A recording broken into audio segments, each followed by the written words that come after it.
बोल. पाणी खूप छान आहे, खूप गार पाणी आहे, प्यायचं पाणी आहे. काय माहिती हे कधी बांधलेले, पण खूप छान पाणी आहे. रायगड चढत आहोत आणि आता थोडाच वेळ राहिलाय, 5-10 मिनिटाचा अंतर, मग पोहोचू आपण वर. आपण गाईज आपण वरती आलेलो आहोत. बघा किती छान दृश्य आहे. हा हत्ती ठेवायचा अंबरखाना आहे. इथे महाराजांनी हत्तीचे पिल्लं लहान लहान असतानाच आणले होते वर. बघा महाराजांची काय बुद्धी होती. हा हत्तीचा अंबरखाना आहे आणि इथे हत्ती पाळले होते महाराजांनी. आणि महाराजांचा दूरदृष्टिकोन बघा, म्हणजे हत्तीचे पिल्लं लहान असतानाच महाराजांनी इथं आणून ठेवले होते.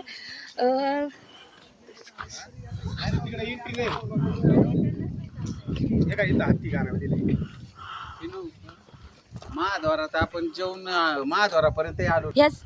ह्या सह्याद्रीच्या कडा आहेत. बघा किती हे निसर्गरम्य दृष्टी.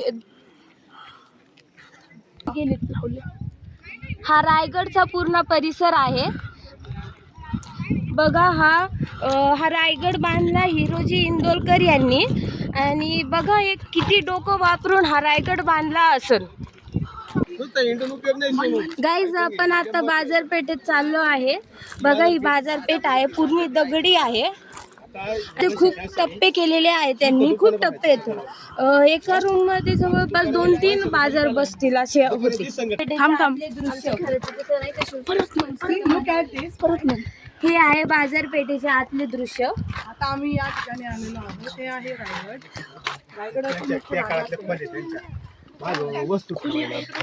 बघा इथं एका याच्यामध्ये 4-4 खोली. इथं हे गवत गडावर जास्त प्रमाणात आढळत आहे. बघा हे आपण काही दिवसांनी ड्रोननी पण शूटिंग काढू, पण तुम्ही लाईक आणि सबस्क्राईब करत राहा. हे बघा इथं नागाचं चित्र कोरलेलं आहे. ही शिल्पकला बघा किती छान आहे. हा जो नाग आहे तो नागपल्ली नावाचा एक व्यापारी होता, त्यांनी कोरलेला आहे. आणि तो दक्षिणेकडून आलेला होता. या नागपल्लीने जी काही कमाई केली तो ती राजाला अर्पण करीत असे. त्यामुळे त्याच्या निमित्ताने हे कोरलेलं आहे.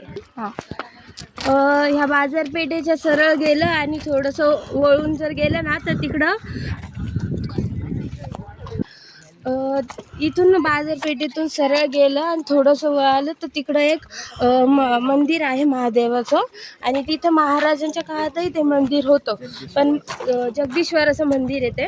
आणि महाराजांच्या काळातही ते होतं, पण ह्या बाजारपेठेतूनच त्याचा रोड होता. पण महाराज कधीच ह्या बाजारपेठेतून गेले नाहीत, कारण की कोणत्या रोडने जायचे हे अजून कोणालाच माहीत नाही.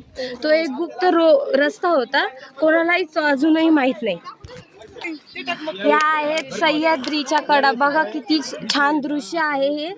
आणि या कडा बघा, रायगड हा या कडांच्या मध्येच वसलेला आहे.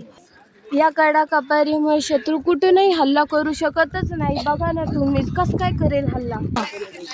ते बघा ते मंदिर आहे महादेवाचं. आणि ते बघा लांबून बघताना मस्जिदीसारखं दिसते.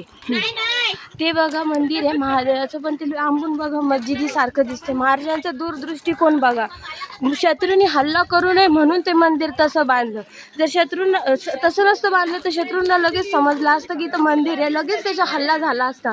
म्हणून महाराजांनी ते मंदिर मस्जिदीसारखा त्याला आकार दिलाय.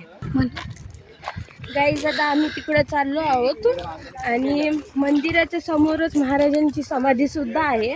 महाराजांचा मृत्यू, शिवाजी महाराजांचा मृत्यू ह्याच किल्ल्यावर झाला आहे.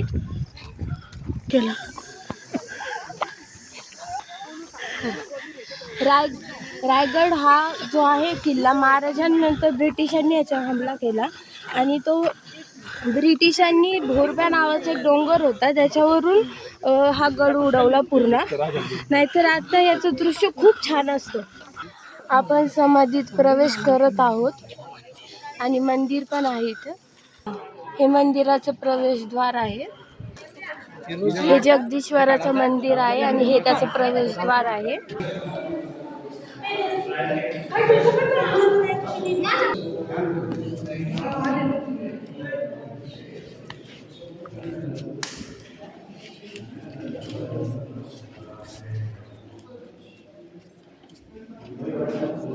प्रत्येक दगडाला मागे कधीतरी हात लावलाय.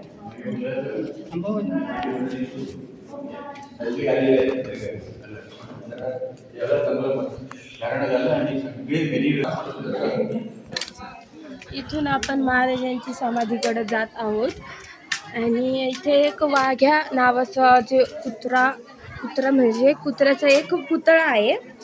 असं म्हणलं जातं की तो कुत्रा महाराजांचा होता, पण ते अजून फिक्स नाही आहे की तो खरंच होता की नाही.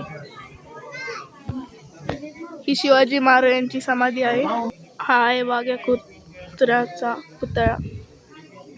येथे शिलालेख लिहिलेला दिसत आहे. सेवेचे तत्पर हिरोजी इंदोरकर. याच्या पुढचे रायगडचे दृश्य बघण्यासाठी पार्ट 2 लवकरच येत आहे. सबस्क्राईब आणि लाईक करा.